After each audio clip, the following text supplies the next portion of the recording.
Hello, welcome to Mental Health Matters. My name is Barbara Myers and I'm the host of the program. Tonight's program will be focusing on schizophrenia. We're very delighted to have as a guest Catherine Lum. And Catherine has schizoaffective disorder, which is very closely related to schizophrenia, and she'll be talking about some of her experiences. Yeah, okay. Thank you. Yes. I started having symptoms early in my life. I guess for me, I remember feeling afraid of people and depressed too as a young child. I remember in first grade I had this idea that came to me that if people really understood what it was like inside, that they would hate me. And so the rest of my childhood was pretty much spent hiding inside, not letting people know what was inside me. So I never talked about myself with any in my feelings. I had playmates, but they would tell me and share with me, and I wouldn't share back. And another thing that happened as a child was that I had some problems being teased in school and things, and I would stuff my anger. Instead of allowing myself to feel anger, I would stuff it inside me and tell me it was my fault, that if I had been more like them, they wouldn't pick on me. And so it was really my fault for being different, for being somebody who was pickable. So this went on throughout high school and into my first year of college. And I remember a specific time during, I was out jogging with a friend, and it was over winter break from my freshman year. And it's like inside my mind, it switched, my mode of thinking switched from understanding people in the world and accepting them, accepting how they felt about me, if it was good or bad or whatever.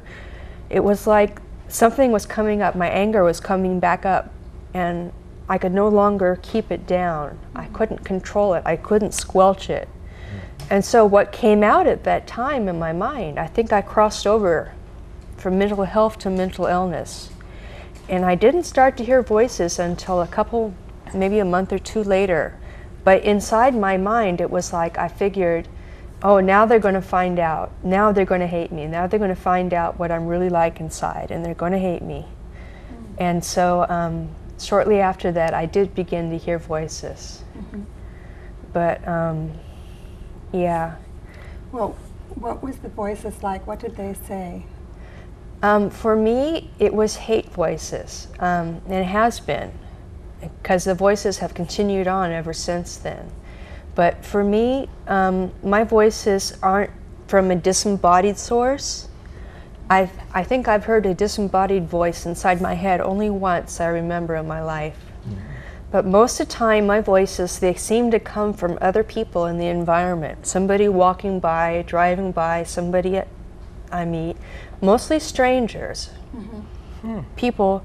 But for me, it mimics reality. And at the same time, I know that I have schizoaffective disorder because there have been times when I know I've hallucinated something.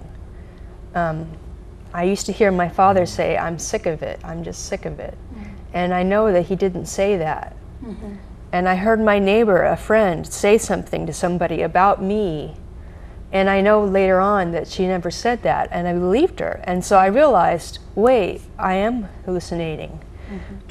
But for the longest time, I thought it was real. I thought I deserved it. This is reality. This is what's coming back to me for what I'm like inside, and I deserve it.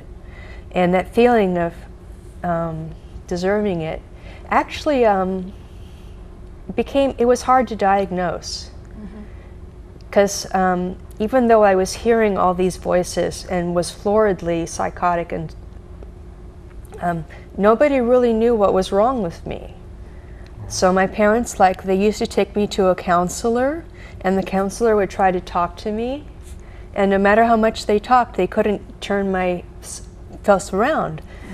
But finally, my counselor told my parents, well, she can't be helped. So they took me to a psychiatrist. And within 5 minutes, the psychiatrist says, you have schizophrenia, you have depression, you need the medication, I'm going to give you this. This is an illness, you can get over it. Mm-hmm. It's not something you're doomed to feel the rest of your life. And the idea that it was an illness, wow, that was new to me. Mm-hmm. Very, very, and to my family. To know that there was a name called schizophrenia, mm-hmm, that explained what I was going through. So once I was on medication, and the medication was strong enough, I also noticed a very profound change in my thoughts. It's like before, my thoughts had been like a whirlpool, just obsessing, thinking, how can I get out of this? How can I change myself so people won't hate me? What can I do to deal with all this hatred? It was like a whirlpool. And I remember for the first time lying in bed and feeling like I had just been thrown up onto the shore. I had been shipwrecked in the sea and the waves had been crashing over me. And I had been struggling to keep afloat. And then I found myself on the beach and just resting and feeling peace, just for the first time, wow, that's wonderful, that I ever, wow, remembered. Yeah. And then I remember the first day I said, you know, this was a good day. Mm-hmm. I hadn't had a good day for anything I can remember. Mm-hmm. And I think part of having this all my life, having part of this actually made it easier for me to deal with when it was at its worst, because I didn't know what happiness was back then. Mm-hmm. I didn't know what it was to have peace of mind and happiness. Mm-hmm. And so I figured this is the way life is. Life is hard. But now that I know what happiness and peace of mind is, I think it would be very hard for me to go back to have to experience that level of, yeah. But that's basically where I'm at. Okay.